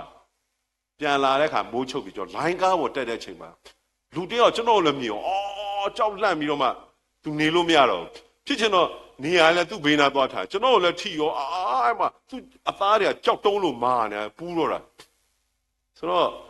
တကယ်ဟိုတန်ရှင်သောဝိညာဉ်တော်တချို့နှက်ဆိုးတွေကြမျက်စိပိတ်ထားရတယ်တဲ့အဲ့ဒါသူမျက်စိဖွင့်ရတယ်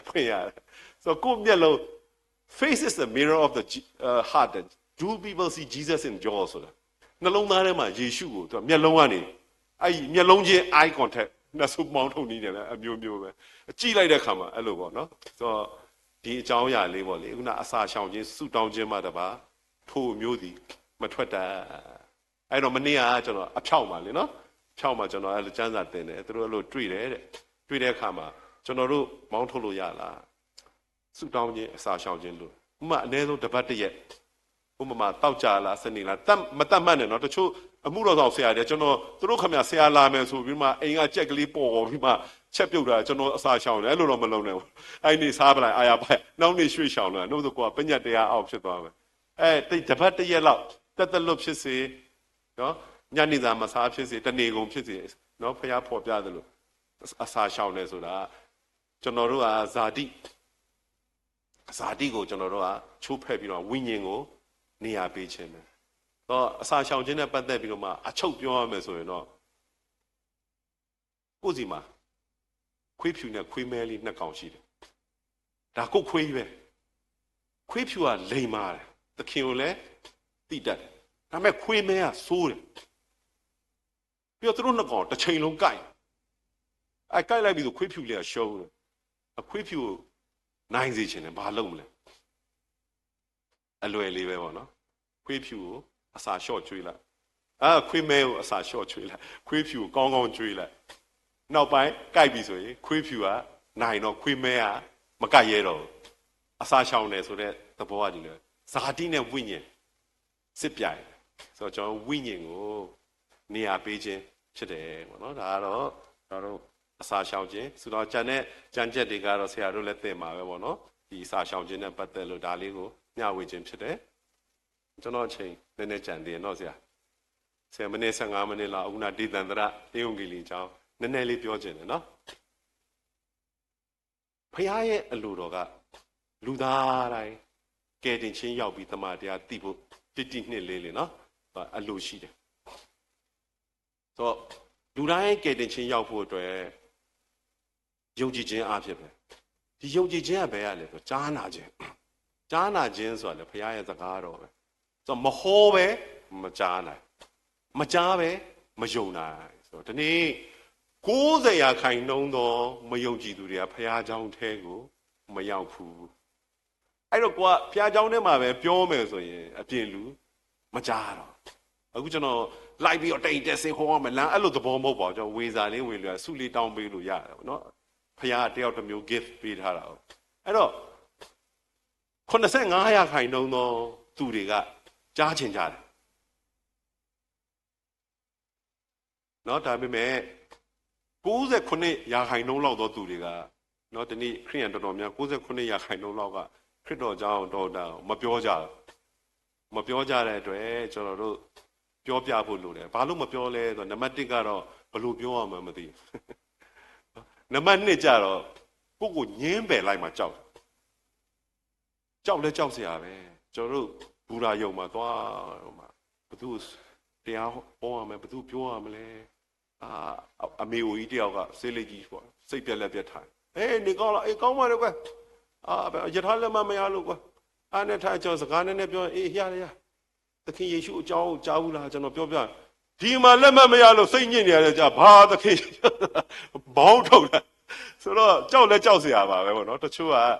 လက်ခံတာရှိတယ်လို့တချို့ကလည်းနောက်တစ်ချက်ကတော့သခင်ယေရှုကလူစုကိုနော်ယေရှုမျိုးဝင်တဲ့အခါမှာလွတ်ထားသောတို့တငယ်တွေနော်သူတို့မျက်ရည်ကျသူတို့သနာတယ်ဆိုသခင်ယေရှုလိုသနာတဲ့စိတ်လေးနဲ့သနာတဲ့နဲ့ဒီနေ့ကျွန်တော်သခင်ယေရှုအကြောင်းပြောတဲ့အခါမှာ online ကဆရာပြောသလိုပဲဆရာရွှေပေးက line ပေါ်တက်ပြီးတော့ဖျားလာရောင်းဘယ်သူမှလည်းဝယ်တာမဟုတ်အမျိုးမျိုးပြောခံအမှန်သူတို့သနာတာကျွန်တော်လည်းပတ်စံရလို့ကျွန်တော်တခုမှပတ်စံရဖို့လုပ်မထားဘူးကျွန်တော် line နဲ့ YouTube ကော Facebook ကော TikTok ကောပတ်စံရဖို့တခုမှလုပ်မထားဘူးအမျိုးမျိုးပြောတယ်တကယ်ယုံရင်ကြံတန်းဆိုတာပြောခံရတာထားသခင်ယေရှုကိုပါသူတို့ကလော်တုတ်တာဆိုတော့ကျွန်တော်ဒီတိုင်းပြည်မှာနေတဲ့အခါမှာကျွန်တော်တို့သတိပေးတယ်ဖခင်ကမထီမဲ့မြပြုခြင်းကိုမခံဘူးဒီလိုမပြောရဘူးကျွန်တော်ပြောပြီးတော့ဂျာ6လအတွင်းမှာကျွန်တော်3ချိန်လောက်ပြောတယ်ပြောပြီးတော့ကတ်ပေးလေနော်မန္တလေးစကိုင်းပဲကျွန်တော်ကိုယ်တိုင်ကယ်ဆယ်ရေးသွားခဲ့ရတယ်အပုပ်နှံ့နေတော်တော်ဆိုးတာနော်ကတ်လို့တော့မရအောင်ဘာလို့သွားခဲ့ရတယ်ဆိုင်တာမဆိုင်တာတော့ထားဒါကြီးကမကောင်းဘူးလေနော်ဆိုတော့ဖျားကိုပါအဲ့တော့ပြောပြဖို့လိုတယ်ဟုတ်ဖျားသခင်တဆူတည်းရှိတယ်ဖျားနဲ့လူကြားထဲမှာအာမခံယေရှုတပါးတည်းပဲရှိတယ်ဖျားသခင်တပါးတည်းရှိတယ်ဖျားနဲ့လူကြားမှာအာမခံယေရှုတပါးပဲရှိတယ်အဲ့တော့ကျွန်တော်ဒီနေ့ဘာကြောင့်လူတွေကိုသနာလဲဆိုတော့ကျွန်တော်ပြောပြရနော်အခုဘာသာတိုင်းလို့ကိုကောင်းမှုကုသိုလ်ကကောင်းရပုံရောက်ဖို့မလုံလောက်ဘူးဆိုတာသိတော့ဂျားခံလို့တယ်ဂျားခံတစ်ခုလို့တယ်အဲ့တော့ဟိန္ဒူဘာသာသူတို့ကတော့ငါတို့ဘာသာအစောကြီးပွင့်တယ်ပြောတာ BC 1000မှဟိန္ဒူဘာသာတရားဆိုလွန်ခဲ့တော့နှစ်3000မောရှေတို့ဟို3500ကလေးကနန်းဗိမာန်တော်နဲ့တဲတော်နဲ့တခန်းတနာကိုးကွယ်နေပြီသူတို့ကဟိုနောက်မှပေါ်လာအဲ့ဆက်သွားအာဗြဟံဆိုဟိုနောက်ဆုံးအာဒံထိရောက်သွားမယ်ဟိုထာဝရဘုရားကိုးကွယ်လာတာမင်းတို့ကနောက်မှယေရှုဆိုတာငါတို့နောက်မှပေါ်တယ်ပြောဒါပေမဲ့ဟိုဖျားဆိုတာဟိုကဘာဟုတ်ကြတဲ့အစင်ဆက်ကိုးကွယ်လာတာမောရှေအထူးသဖြင့်ထင်ရှားအဲ့တော့ဟိန္ဒူဆိုရင်တို့အကြီးကျယ်နော်အကျင့်ကြံနေအပြင်းထန်တယ်ဒါပေမဲ့တို့ကောင်းရပုံလောက်ဖို့ရောက်ဖို့မလုံလောက်ဘူးအဲ့တော့ဟိုရှိတော့ဟိန္ဒူမှာနော်အိန္ဒိယမှာဗဂိယထာဆိုတဲ့ရှင်မင်းကြီးဗဂိယထာလို့ခေါ်တယ်အဲ့မင်းကြီးကသူ့ရဲ့လူသားတွေတန်တရားကနေလွတ်မြောက်ဖို့အပြစ်တွေကနေစေကြောတန့်စင်ဖို့ကောင်းကင်ဘုံကိုမော့ကြည့်ပြီးဖခင်ကိုတောင်းတယ်တောင်းတဲ့အခါမှာငကငွေတန်းအလားကောင်းကင်ဘုံမှာစီးဆင်းနေတဲ့ဂင်းကမဲတော်နော်မြစ်မဟုတ်အဲ့ဂင်းကမြစ်ကြီးကတော့နော်မြေကြီးပေါ်ဆင်းသက်လာဂင်းကမဲတော်ဆင်းသက်လာတဲ့အခါမှာအခုဒီလာမဲ့6လပိုင်းဆိုရင်အရန်အရေးကြီးတယ်အဲ့6လပိုင်းအဲ့ဂင်းကမဲတော်မြေကြီးပေါ်ဆင်းလာတယ်လသူတို့အဲ့မှာရေသွားချိုးရတယ်တောက်ရတယ်တေးပြီဆိုရင်တော့မှပါဇက်ထဲကိုတငုံချပေးရတယ်ပြီးပြာနဲ့မျောရတယ်ကလေးနဲ့ဖုံးတော်ကြီးတွေပဲအရှင်လက်မျောတယ်နော်သူတို့အရှင်လက်ဖြစ်နေပြီ body light သူတို့ကမျောပလိုက်တယ်မျောပလိုက်တဲ့အခါမှာအခုမြန်မာပြည်ရဲ့နာမည်ကြီးဖုံးတော်ကြီးတစ်ပါးဖျားလေးစုပွင့်သွားပြီနောက်ပွင့်မဲ့ဖျားလဲအိန္ဒိယပဲပွင့်မှာအရန်ရင်ကြီးလိမ့်ပါ အဲ့တော့အကူရီဆိုတဲ့ဘုန်းကြီးဟိန္ဒူဘုန်းကြီးတွေ့ဘူးမှာပေါ့အယိုးပြအဖြူတွေလိမ့်တာလေပြီးရင်ဘတ်တွေမှာလို့အဖြူတွေလိမ့်တာလေသပင်အရှည်ကြီးတွေနဲ့အယိုးကောင်းတွေဆွဲတာလေအဲ့ဒါလည်းသူတို့ရဲ့ဂိုင်းတဂိုင်းဖုံးတော်ကြီးကျွန်တော်ပြောချင်တာအရင်ကြီးဆုံးလို့ပြောအဲ့နော်အခုနအကူရီဆိုတဲ့ဂိုင်းဖုံးတော်ကြီးတွေကအခုနကလေးနဲ့ဖုံးတော်ကြီးတွေတည်ဆုံးပြီဆိုရင်ဒီတိုင်းပဲ body လိုက်ပြောနောက်ကံယူတဲ့တစ်ချောင်းမှာသူတို့ဗိုက်စားတဲ့အချိန်ဆိုသူတို့တွေအလုံများနေပြီအဲ့အသားတွေကိုစားပြီးကြင်ကြံအားထုတ်တယ်နော်လူတွေရဲ့အသားကိုစားတယ်လူတွေနဲ့အိတ်တယ်နော်အဲ့လိုမျိုးကြင်ကြံတဲ့ဟာဆိုတာကြောင့်တိဖို့ဘုသူဒ္ဓပြောပြခြင်းဖြစ်တယ်အခုလာမဲ့6လပိုင်းဆိုရင်သူတို့အဲ့မြင့်ကတစ်နှစ်တစ်ကြိမ်ရှိတယ်4နှစ်တစ်ကြိမ်ရှိတယ်6နှစ်တစ်ကြိမ်ရှိတယ်နှစ်100ကျော်မှာတစ်ကြိမ်4နေရာမှာနှစ်တိုင်းကျင်းမှာသူတို့အလူရက်သွားပြီးမှအဲ့ချိန်မှာသူတို့ရေချိုးတယ်တန့်စင်တဲ့ရေကိုတောက်တယ်ဘာလို့လဲဆိုတော့ဒါသူတို့ရဲ့တန်တရားဝတ်ကြွေးတွေအကုန်လုံးစေးကြောတန့်စင်ပြီးတော့မှကောင်းရာဘုံတို့ရောက်ရဖျားထံတို့ရောက်ရလမ်းနော်သူတို့ကလည်းတန်တရားအဆက်ဆက်ပဲတန်တရားလဲရင်တော့မှအဲ့တန်တရားဝတ်ကြွေးတွေတန်တရားယော့စေတယ်ပေါ့ဘဝတွေယော့သွားစေတယ်ဆိုပြီးမှအဲ့မြည်ရေကိုအလူရက်သွားချိုးတယ်သွားပေါက်တယ်တေနောင်းမှအဲ့ပါဇက်တဲ့ထည့်ပေးရတယ်ဘုသူဒ္ဓပြောတာပါကမ္ဘာပေါ်မှာလူဦးရေအသိသီးဆိုတာအိန္ဒိယပါနော်အဲ့မြစ်တကြောမှာရွာတွေမြို့တွေမနှဲဘူးရှိသမျှမိန်လာပိုင်အဲ့ထဲမှာပဲလူတွေဘောလောနော်တကြိုအဲ့မှာအဲ့သူတို့တော့မဆူစားတောက်တယ်ချိုးတယ်ဆိုတော့ဒီအရာပေါ့ဆိုတော့သခင်ယေရှုကိုမယုံဘူးဒီမြစ်ကိုပဲယုံတယ်စဉ်းစားကြည့်ပေါ့နော်ဆိုတော့ကျွန်တော်တနာတယ်ဒါကြောင့်သူတို့လည်းပြောပြတယ်ယေရှုရှိတယ်နောက်တစ်ခုအစ္စလမ်လာမယ့်6လပိုင်းသူတို့ရဲ့ဖျားပွဲတော်လားအခုနကောင်းကင်ဘုံကဆင်းလာတဲ့မြစ်ရှိသလိုအစ္စလမ်ကြတော့ပထမဆုံးလူသားဖြစ်မဲ့အာဒံကိုဘိုးဘော်ကနေအဲ့ကာဘာကြောက်ပေးလိုက်တယ်ပြီးတဲ့အခါမှာအာဗြဟံပြီးဣရှမေလပြီးအခုသူတို့ရဲ့တမန်တော်ကဒီကြောက်ကိုခေတ်ဆက်သူတို့ကထိမ့်သိမ်းလာပြီးတော့မှဒါကိုကောင်းကင်ဘုံကကြွလာတဲ့ကြောက်တုံးအနေနဲ့ဖျားပေးတဲ့ကြောက်အနေနဲ့သူတို့ကသွားပြီးတော့မှဂါရဝပြုတယ်ပဲပြောမှာသူတို့ကကိုးကွယ်တာမဟုတ်ဘူးပြောမှာပဲဘာပဲဖြစ်ဖြစ်အလူရက်လူတွေဆိုအဲ့မှာတိုးဝှေ့ပြီးဂျွန်းထိုးမောက်ကိုလူတွေပေါ်မှာထပ်လူတွေနင်းအဲ့နေအောင်အလူရက်ဒီနေ့မက်ကာပေါ့နော်ကျွန်တော်မှားတယ်မှန်တယ်မပြောဘူးဆိုတော့အရင်တော့အဲ့ကြောက်ကနှုတ်နှစ်လောက်ဖြူတယ်ဒါပေမဲ့လူတွေအပြစ်များတော့သွားတိုးထိတဲ့အခါမှာအခုမဲလက်နေတယ်ဆိုတော့ငါကောင်းငင်ကဆင်းသက်တော်သူဖြစ်တယ်ယေရှုကိုယ်တိုင်ပြောတယ်ယေရှုမယုံပြစ်ပဲယုံတယ်ယေရှုမယုံအဲ့ကြောက်တုံးပဲယုံတယ်အခုသူတို့အလူရက်ဒီလာမဲ့6လပိုင်းဆိုသူတို့သွားကြမယ်အခုလည်းထိုပွဲတော်ရက်ကာလပဲဖြစ်တယ်ဆိုတော့နော်ဆိုတော့အခုဒီနိုင်ငံမှာတော့ဗုဒ္ဓဘာသာပေါ့ဗုဒ္ဓဘာသာကတော့သူဖြစ်ချင်းရှိရင်ပြက်ချင်းရှိမှာဒီခန္ဓာကြီးပျောက်ဖို့အတွက်သူတို့ကျင့်ပျောက်ဖို့အတွက်ကျင့်တဲ့အခါမှာဒီဘဝမှာတော့မှနော်သောတာပန်ဖြစ်ဖို့မလွယ်ဘူးသောတာပန်ဖြစ်ရင်ခုနှစ်ဘဝကြံသေးတယ်သူတို့ဆက်ကျင့်အောင်မှာခုနှစ်ဘဝပြီးမှအဲ့ထက်မှာတက္ကကံအနာဂံနဲ့ယဟန္တာဆိုကြံတယ်မကောင်းမပြောဘူးနော်ဒီဘဝတောင်မှသောတာပန်ဖြစ်ဖို့မလွယ်ဘူးဆိုတော့ဒီအရာတွေစဉ်းစားနောင်ဘဝဆိုတာရှိရင်အကြောင်းမဟုတ်ဘူးဆိုတော့ဒါသူတို့ရဲ့ကိုယ်ွယ်ယုံကြည်မှုဖြစ်တယ်ကျွန်တော်တို့သခင်ယေရှုဒီနေ့ခရစ်စမတ်လရသည်ဖြစ်တယ်ဆိုတော့အခုဒီနေ့ဒီမှာရောက်နေတာကဘာသာရေးထုံးတမ်းဆင်လာမဟုတ်တမလွန်အရေးတမလွန်အကြောင်းတမလွန်ကဘာကလာတော့အရှင်မသာလေအတိအကျပြောနိုင်မှာခုနပြောသလိုပေါ့မင်းတို့ဖခင်ငါတို့လောက်နှစ်900မှာပွင့်တာခရစ်စမတ်မှာခရစ်တော်ဖခင်ပွင့်တာမဟုတ်ပါဘူး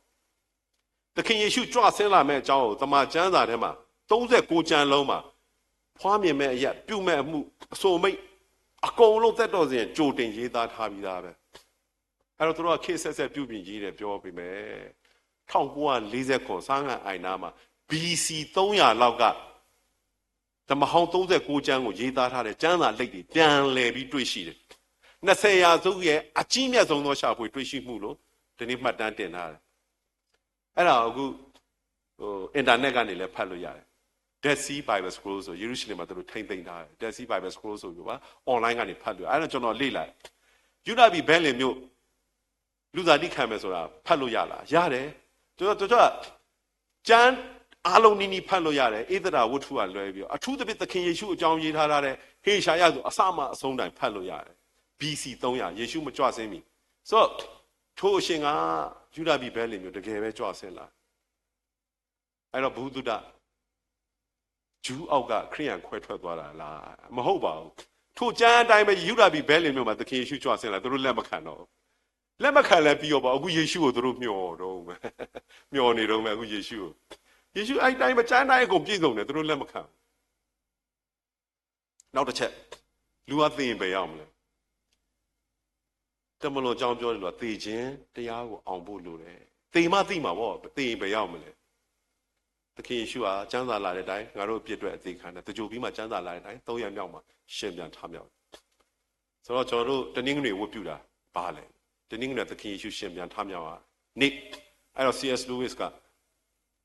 ခရိယန်တွေကိုမပြတ်မေးခွန်းထုတ်ရမှာသခင်ယေရှုရဲ့ရှင်ပြန်ထမြောက်ခြင်းပဲဒါသာမမှန်ဘူးဆိုရင်ဒီဘာသာကိုးကွယ်တဲ့သူတွေလောက်ရှုံးနိမ့်သောသူတွေမရှိဘူးပြောသွားတယ်အဲ့တော့ဒီသမိုင်းနော်သမိုင်းယောမသမိုင်းကိုရေးတဲ့ပါမောက္ခဒေါက်တာသောမတ်အာနိုးဆိုတာ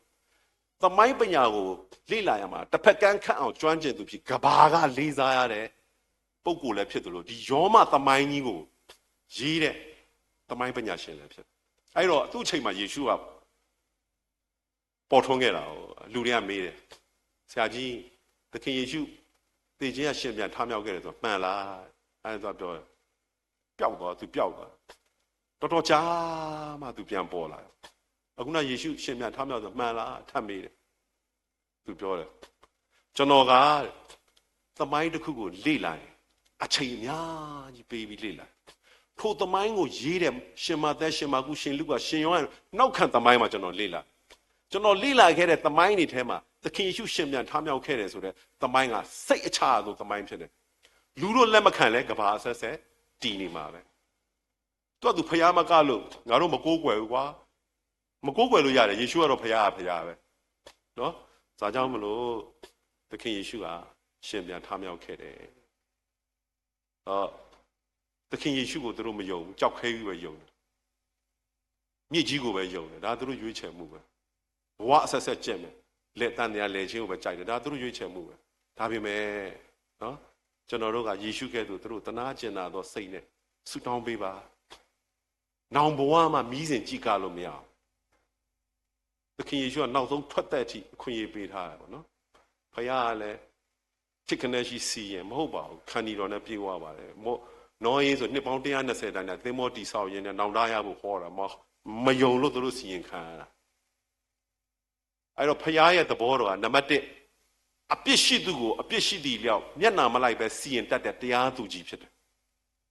နံပါတ်2ကောင်းမြတ်သူကိုကောင်းမြတ်သည်လျောက်စုပေးတတ်တဲ့သစ္စာရှင်လည်းဖြစ်တယ်နံပါတ်3မိမိအပြစ်ကအမှန်တကယ်နောင်တရသူခွင့်လွှတ်ခြင်းကစွမ်းတယ်ကရုဏာရှင်လည်းဖြစ်တယ်ကားတိုင်းထဲမှာနော်နောက်ဆုံးထွက်သက်ဒီဖခင်အခွင့်ပေးထားတယ်အဲ့မှာမယုံဘူးဆိုရင်တော့တမလွန်ကတော့မင်းတို့ဖခင်ကလည်းကွာသူ့ကိုမကိုးကွယ်ငရဲချမယ် no သူပြောတော့နော်ယေရှုကိုမယုံလို့မဟုတ်ပါဘူးဒီသခင်ယေရှုညင်းပယ်တဲ့လူကကိုယ်တမလွန်ကိုတာဝန်ယူတော်သူပဲကိုယ်တမလွန်ကိုတာဝန်ယူတော်သူပဲယေရှုအကြောင်းမကြားပြီးတည်သွားတဲ့သူတွေဘယ်လိုလုပ်မလဲဗျာဒိတ်ကျမ်း20မှာကဘာအဆက်ဆက်ကလူသားတွေအကုန်လုံးနော်ခေတ်ဆက်ဆက်လူတွေအကုန်လုံးသခင်ယေရှုရဲ့အရှိကိုရောက်ပြီးတဲ့အခါမှာ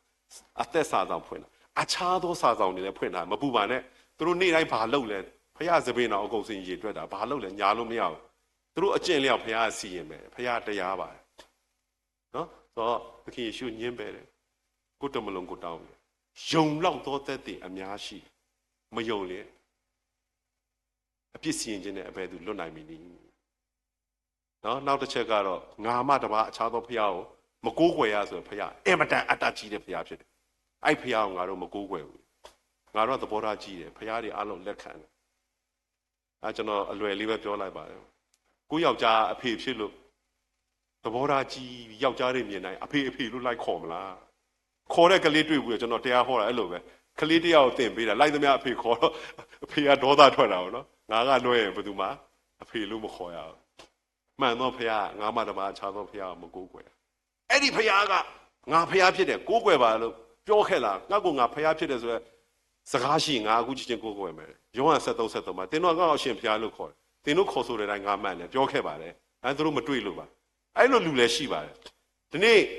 နော်ဟိုတောင်ခရုစ်အင်တာဗျူးလုပ်တယ်ကျွန်တော်ကဘာကျော်တောင်ခရုစ်ပါကျွန်တော်ကတော့အဆိုတော်သိတယ်မလားကဘာကျော်မိုက်ကယ်ဂျက်ဆင်မှာပြောစရာမလိုသူတို့တွေလည်းမပြောဘူးကြည်တာနဲ့သိတယ်သခင်ယေရှုပြုခဲ့တဲ့အမှုနဲ့အဆိုမိတ်ဖျားဖြစ်ကြောင်းဖန်ဆင်းရှင်ဖြစ်ကြောင်းပြုခဲ့တဲ့အမှုအဆိုမိတ်အခိုင်မှာရှိတယ်ဖန်ဆင်းပြီးတဲ့အခါမှာငါမယုံလဲငါပြုသောအမှုကိုထောက်ပြီးယုံကြပါသခင်ယေရှုအဲ့လောက်ထိတောင်းပန်တာဒါပေမဲ့သူပြိတ္တနဲ့သူရှိတယ်နော်ဘာသာကြီးတစ်ခုကပြောတာနော်ယေရှုသူ့ကိုသူဖျားဖြစ်ခဲ့လားအခုချင်းချင်းဖြစ်အဲ့လိုလူမျိုးတစ်မျိုးရှိတယ်အဲ့လူကဘာနဲ့တူလဲဆိုတော့အခုကျွန်တော်တို့ဗမာပြည်မှာဖုန်းတွေခါကြမှာအများကြီးထိုးပြီးပကွက်ကြီးနဲ့ကျွန်တော်ကတော့နိုင်ငံကျော်အစိုးရဘာနာဖြစ်ပါအဲ့ဒါမှကြိုက်တာလည်းရှိတယ်သူပြိတ္တနဲ့သူပေါ့နော်ဆိုတော့ဒါကတော့ကျွန်တော်ပြောပြခြင်းဖြစ်တယ်အချုပ်အနေနဲ့ကတော့ခုနကအချုပ်အနေနဲ့ပြောလို့ကျွန်တော်ဒီတရားတွေဟောတယ်ပြုံးပြုံးလေးနားထောင်တဲ့သူတွေတွေ့ဘူးတယ်ပြီးမှမေးကြည့်တယ်မင်းဘာပြောမင်းတို့ဖယားငါတို့ဖုန်းကြီးရဲ့တပည့်တိဖက်ကယဟန်တပည့်ပါကွာနောက်တစ်ချက်ကြတော့မင်းဘာပြောကြောက်ကွင်းမှာမင်းတို့တမန်ကျမ်းစာဘာကြီးပြောမဖြေနိုင်မှရှုံးသွားတာပါကွာပြောလိုက်တယ်အဲ့ဒါကျွန်တော်အခု online မှာပြောတယ်တိဘက်တို့ကြောက်ကွင်းတို့အကြောင်းပြောတဲ့သူကမိမိရဲ့ပညာဘုဒ္ဓနဲကြောင်းဝန်ခံတာပဲနံပါတ်1ဒီဟာတွေကမုသာဖြစ်တဲ့အတွက်ဒါကိုပြောတဲ့သူကအမင်္ဂလာသားဖြစ်တယ်နံပါတ်3ဒီတိဘက်တို့ကြောက်ကွင်းတို့ဆိုတာအစမှအဆုံးတိုင်မုသာဖြစ်တဲ့အတွက်ရေးသားသောသူတွေအင်မတန်မှကိုကြီးကိုသွေးနှိမ်ပါသောသူတွေဖြစ်တယ်လို့ကျွန်တော်ပြောတယ်တိဘက်ဆိုဘုရင်စရိုဂျန် AD 900ကျော်မှတည်တာပြီးယေရှုကိုယ်တိုင်စာရွက်ပေါ်မှာကျင့်စဉ်နဲ့အထုပ်ပတ်တိတွေရေးတယ်ဘာမှခတ်ကိုရကရပြီးဒီအကြောင်းတွေရေးနိုင်ခြင်းဖြစ်သခင်ယေရှုပေါ်တော့ညမှာစာရွက်ဆိုတာလည်းမရှိဘူးတရားတွေကဆင်တူနေတယ်သခင်ယေရှုကဖန်ဆင်းခြင်းယုံကြည်ခြင်းတရားနဲ့ထာဝရတဲ့သူတို့ကဖန်ဆင်းခြင်းမရှိဘူးကိုကျင့်မှကိုရချုပ်ငြိမ်းခြင်းတရားစန့်ကျင်ဘက်ကြောက်ခွင်းကျွန်တော်ကိုယ်တိုင်ဒီစာတွေရေးတယ်မနေ့ကသူကျွန်တော်တောင်တွင်ကြီးသွားမှာအဲ့မှာရှင်ဥက္ကဋ္ဌကျွန်တော်အဲ့စာတွေရေးတော့အဲ့ကိုသွားတော့အဲ့ဆရာကြီးနဲ့ရင်းကြီးတော့အခုကျွန်တော်လှမ်းဖိတ်ခြင်းဖြစ်တယ်အဲ့တော့ကြောက်ခွင်းဆိုတာဥလောင်သူ့သမီးရင်းကပြည်မူရပြင်မှာကျွန်တော်နဲ့ကိုယ်တိုင်တွေ့ခဲ့တယ်သူနာအမေကဒေါခင်တွေအဖေရောအမေရောခရိယန်တွေမဟုတ်ကြပါဘူးတဲ့သူ့သမီးအရင်အဲ့တော့92နှစ်ရှိပြီအခုတော့ဆုံးသွားပြီမကြသေးဘူးအဲ့တော့အဲ့စာအုပ်မှာဗာရေးထားတယ်1936မှာအမှန်ဖြစ်တယ်ရိုးရိုးပဲဒီလိုပဲအပြုသမောနဲ့ပြောပြီးပြီးသွားတာဒါပေမဲ့1960မှာသခင်မြတ်ဆာပြန်ကြီးတယ်စတာနဲ့မှုတာပဲဦးလောင်ကမယုံကြည်သူသူ့မျိုးသမီးကယုံကြည်သူသူနှစ်ဖက်ဧည့်သည်တွေလာတော့သူတို့ဇရိတ်ထောင်းတယ်နေရင်လည်းငါဘာသာဝင်မှာငါရင်လည်းနှစ်ဘာသာဝင်သူတို့ချင်းချင်းဆွေးနွေးတယ်မရအောင်နောက်သင်းအုပ်နဲ့ဖုန်ကြီးနဲ့ဆွေးနွေးမရအောင်နောက်ဆုံးတော့ဒီဘက်ကရှင်ဥက္ကဋ္ဌနဲ့ဒီဘက်ကဥတာနဲ့ဆွေးနွေးပြီးတော့မှခရိယန်တွေရှုံသွားတယ်သမိုင်းမှာကနှစ်ယောက်လုံးကယုံကြည်သူတွေမဟုတ်ကြပါဘူးနောက်တစ်ချက်အဆိုးဆုံးကတော့ကျမ်းစာကြီးအကုန်လွှဲကျွန်တော်9ချက်ထောက်ပြထားအထူးသဖြင့်ဗျာဒိတ်ကျမ်း1ကိုယူတယ်မျက်လုံးကလည်းမီးလျံကဲ့သို့ကတွင်းကလည်းတန်လျက်ကဲ့သို့နော်အတန်ကလည်းသမုတ်တရားဟုတ်တန်ကဲ့သို့လက်ရလက်မှာလည်းမိခွက်9လုံးကအဲ့လိုဖျားတာခရိယန်ဖျားတဲ့အဲ့ဖျားတာငါတို့ဒီထဲဝင်လာဘယ်သူတော့မသိဘူးငါတော့အရင်ဆုံးထွက်ပြေးမှာဆိုစာအုပ်ကရေးသားထားဆိုအခုအဲ့ဖတ်တဲ့လူတွေကအဲ့စာအုပ်ပဲဖတ်ပြီးလှောင်နေတာဒါပေမဲ့စာရေးတဲ့လူကအဲ့ကျမ်းစာကိုသူတွေ့တယ်ဗျာဒိတ်ကျမ်း1နော်လက်ရလက်မှာမိခွက်9လုံးနော်တန်လျက်နဲ့ပြီးတော့မှဆက်ရေးထားတယ်သူတွေ့တယ်မိခွက်9လုံးဤဒိဗ္ဗံမှာအသင်းတော်9ပါးဖြစ်၏အ내ဖွင့်ကျမ်းဆိုစာပေယဉ်ကျေးမှုရဆိုကိုင်းညီမှုမရှိဘူးဒါကြောင့်မလို့ပေါ့နော်ဆိုတော့ကျွန်တော်တို့ဒီနေ့ပြောဆိုခွင့်ပေးတဲ့အတွက်အရန်ပဲကျေးဇူးတင်ပါတယ်ပေါ့နော်နောက်ကြုံရင်ကျွန်တော်တရားလေးတွေထပ်ပြီးတော့မှဘုဒ္ဓတာပြောပြရနော်ဘာသာတရားတိုင်းကောင်းတယ်ရွေးချယ်တာလူတိုင်းလွတ်လပ်စွာရွေးချယ်ခွင့်ရှိတယ်ယုံလောက်သောသက်သေအများရှိတော့လည်းမယုံကြည်ရင်ဘယ်သူသည်အပြစ်စီရင်ခြင်းနဲ့လွတ်နိုင်မည်နည်းတဲ့ကျွန်တော်တို့ကယုံကြည်သူဖြစ်တဲ့အတွက် Merry Christmas to you all